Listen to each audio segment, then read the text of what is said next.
আসসালামু আলাইকুম আব্দুর রহমান। ওয়ালাইকুম আসসালাম। কেমন আছো আবু বক্কর? আলহামদুলিল্লাহ, আল্লাহ ভালো রেখেছেন। তুমি কেমন আছো? আলহামদুলিল্লাহ। এসো, ভিতরে এসো। এখন ভিতরে যাব না। তোমার কি এখন কোনো কাজ আছে? না তো, কেন? তাহলে কি তুমি এখন আমার সাথে একটু বাইরে যাবে? ঠিক আছে, চলো যাই। একটু অপেক্ষা করো, আমি মাকে বলে আসি। ঠিক আছে, আমি অপেক্ষা করছি। আচ্ছা আবু বক্কর, আমরা কোথায় যাচ্ছি এখন? তোমাকে একটা জায়গায় নিয়ে যাচ্ছি, নদীর পাশে। কেন? ওখানে কি আছে? ওই জায়গাটা মাশাআল্লাহ অনেক সুন্দর। বাবার সাথে একদিন গিয়েছিলাম। ঠিক আছে। আব্দুর রহমান, তুমি কি আসর নামাজ আদায় করে এসেছো? হ্যাঁ আবু বক্কর, আমাদের বাসার পাশের মসজিদেই আদায় করেছি।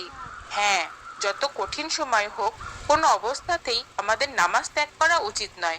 আমাদের প্রিয় নবী হযরত মুহাম্মদ সাল্লাল্লাহু আলাইহি ওয়াসাল্লাম বলেছেন, অনেক অসুস্থতার সময় দাঁড়িয়ে নামাজ আদায় করতে না পারলে বসে নামাজ আদায় করতে হবে, বসে না পারলে শুয়ে ইশারায় আদায় করতে হবে। কারণ হাসরের ময়দানে আমাদের কাছে সর্বপ্রথম নামাজের হিসেব চাওয়া হবে। আর আমরা যদি নামাজের হিসেব সঠিকভাবে দিতে পারি, তাহলে আমাদের বাকি হিসেবগুলো অনেক সহজ হয়ে যাবে। আমি এই ব্যাপারটা জানি।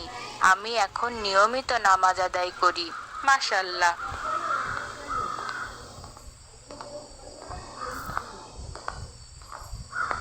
মাশাল্লাহ, জায়গাটা তো সত্যিই অনেক সুন্দর। হ্যাঁ আব্দুর রহমান।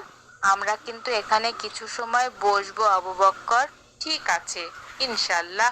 এরপর থেকে সময় পেলেই আমরা এখানে আসবো কিন্তু। ইনশাআল্লাহ।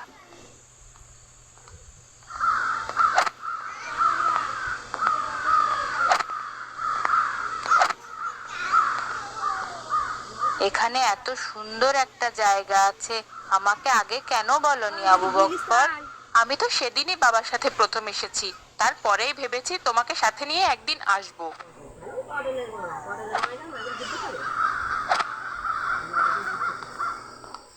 তোমরা ওকে ওভাবে আঘাত করছো কেন? ও তো মারা যাবে। তাতে তোমার কি? কোনো পশু পাখিকে এভাবে আঘাত করা তো ঠিক নয়। ও চুরি করে আমার ভাজা মাছটা খেয়ে ফেলেছে, তাই ওকে মেরে ফেলে দিতে এসেছি আমি। ওর হয়তো ক্ষুধা ছিল, ওকে আগে খাবার খেতে দিলে আর চুরি করতো না। ওরে কেন খাবার দেব? ও তো আমাদের বিড়াল না। কিন্তু ইসলামে সব ধরনের পশু পাখির প্রতি নম্রতা প্রদর্শন ইবাদতের শামিল। পশু পাখিকে কষ্ট দেওয়া তো গুনাহের কাজ। ওগুলো জেনে আমার কাজ নেই। ওকে ছেড়ে দাও। ওকে আমি নদীতে ফেলে দেব। ও আমার ভাজা মাছ খেয়ে ফেলেছে। সামান্য একটা মাছ খেয়েছে বলে তুমি তাকে মেরে ফেলবে? এটা কেমন কথা ভাই? একটা ভাজা মাছের জন্য তুমি একটা প্রাণীর জীবন হত্যা করবে? তুমি কি জানো এটা ইসলামে অনেক গুনাহের কাজ? চুপ করো তুমি। তাড়াতাড়ি ওকে আমার কাছে দাও। এখনই ওকে আমি নদীতে ফেলে দেব। ও অনেক খারাপ বিড়াল। ভাই, পশু পাখির তো কোনো বোধ শক্তি নেই, ভালো মন্দ পার্থক্য করার ক্ষমতা নেই। তাই পশু পাখির মাধ্যমে মানুষ বা সম্পদের ক্ষতি হলেও তাকে ক্ষমা করে দেওয়া উচিত। আর আমাদের রাসূল সাল্লাল্লাহু আলাইহি সাল্লাম বলেছেন, চতুষ্পদ জন্তুর ক্ষতি ক্ষমাযোগ্য। আমাকে এগুলো বলে কোনো লাভ হবে না। আমি ওকে আজ পানিতে ফেলবই। দাও বলছি এখনই। বুখারী শরীফের এক বর্ণনাতে আছে, এক মহিলা একটি বিড়ালকে বেঁধে রেখেছিলেন। তাকে খাবার না দিয়ে পানি না দিয়ে অনেক কষ্ট দিয়েছিলেন। এই জন্য ওই মহিলার ভয়ানক শাস্তি হয়েছিল। আর সেই শাস্তি দিয়েছিলেন মহান আল্লাহ তাআলা। আর তুমি এই বিড়ালটিকে মেরে ফেলতে চাচ্ছ? এটা কি ঠিক হবে ভাই? যে কোনো প্রাণীর ওপর দয়া করার মধ্যেও সওয়াব আছে। রাসূল সাল্লাল্লাহু আলাইহি ওয়াসাল্লাম ওই ব্যক্তিকে অভিশাপ দিয়েছেন যে ব্যক্তি প্রাণীদের শরীরের কোনো অঙ্গ ক্ষতিগ্রস্ত বা আঘাতপ্রাপ্ত করেছে। পশু পাখিকে অহেতুক কষ্ট দেওয়া ইসলামে নিষিদ্ধ। রাসূল সাল্লাল্লাহু আলাইহি ওয়াসাল্লাম বলেছেন, কোনো ব্যক্তি অহেতুক কোনো চড়ুই পাখিও যদি মেরে ফেলে, কিয়ামতের দিন পাখিটি আল্লাহর কাছে নালিশ করবে, হে আল্লাহ, অমুক ব্যক্তি আমাকে অহেতুক হত্যা করেছে, অথচ তুমি এই বিড়ালটিকে মেরে ফেলতে চাচ্ছ? এর জন্য তো ভয়ানক শাস্তি রয়েছে। তুমি এত কথা বলছো কেন? দাও বলছি ওকে। ওকে না মারা পর্যন্ত আমার রাগ কমবে না। তুমি কি জানো, সামান্য পিঁপড়াও যদি তোমাকে কামড় না দেয়, তাহলে তাদের মেরে ফেলাও মাকরুহ। আর তুমি এই বিড়ালটিকে পানিতে ফেলে মারতে চাচ্ছ সামান্য অপরাধেই? আমাকে এগুলো বলে লাভ নেই। তুমি ওকে কোনোভাবেই বাঁচাতে পারবে না আমার হাত থেকে। ভাই, তুমি ওকে আমার কাছে দিয়ে দাও। দেখো ওর পা দিয়ে কেমন রক্ত বের হচ্ছে। আমি ওকে সুস্থ করে আমার বাড়িতেই রাখবো। তোমার বাড়িতে আর যাবে না। তুমি ওকে ক্ষমা করে দাও ভাই। ঠিক আছে, কিন্তু খবরদার এই বিড়ালটি যেন আমি আর না দেখি। ও যেন আমার বাড়িতে ফিরে না আসে। ঠিক আছে ভাই, তোমাকে অনেক ধন্যবাদ। ঠিক আছে, আমরা চলে যাচ্ছি। আসসালামু আলাইকুম। ওয়ালাইকুম আসসালাম।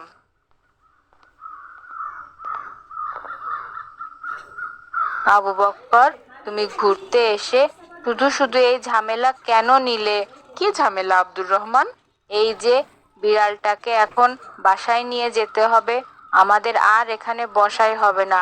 খুব রাগ হচ্ছে আমার এখন। আব্দুর রহমান, আল্লাহর সৃষ্টির সব প্রাণীদের উপরে আমাদের দয়া দেখানো উচিত। তুমি জানো না সেই গল্পটা? কোনটা?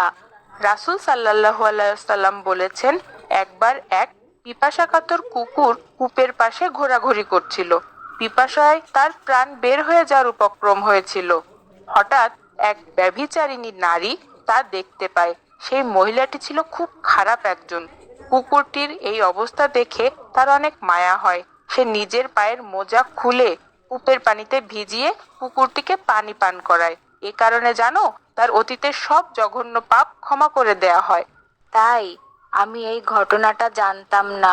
চলো আমরা বিড়ালটাকে সুস্থ করে তুলি, তাহলে আল্লাহ অনেক খুশি হবেন। ঠিক আছে, তুমি আমার সাথে আমার বাড়িতে চলো। আচ্ছা চলো। ভাই, আমাদের বাঁচাও, আমাদের সাহায্য করো ভাই। দেখো আমাদের পা ভেঙে গেছে। তাড়াতাড়ি ওদের হসপিটালে নিতে হবে। আব্দুর রহমান, তুমি এখনই একটি গাড়ি দেখো। ঠিক আছে আবু বক্কর, এখনই দেখছি। তোমাদের এই অবস্থা কিভাবে হলো? তোমরা তো ঠিকই ছিলে আসার সময়। এগুলো সব আমাদের পাপের শাস্তি ভাই। আমরা পা দিয়ে লাথি মেরে মেরে বিড়ালটাকে কষ্ট দিয়েছি। এখন সেই পাটাই ভেঙে গেছে। কিন্তু তোমাদের এই অবস্থা হলো কিভাবে? আমরা বাড়ি ফিরছিলাম দুজনে গল্প করতে করতে। পিছনে খেয়াল করিনি। হঠাৎ একটা গাড়ি এসে আমাদের ধাক্কা দিয়ে চলে গেছে ভাই। এগুলো আমাদের পাপের ফল। বিড়ালটাকে মেরে আমরা যে কষ্ট দিয়েছি, আল্লাহ হয়তো আমাদের এটারই শাস্তি দিয়েছে। তোমরা আল্লাহর কাছে ক্ষমা চেয়ে নাও। নিশ্চয় মহান আল্লাহ তাআলা তোমাদের ক্ষমা করবেন। আল্লাহ অনেক ক্ষমাশীল। হ্যাঁ ভাই, তুমি আমাকে বিড়ালটা দিয়ে দাও।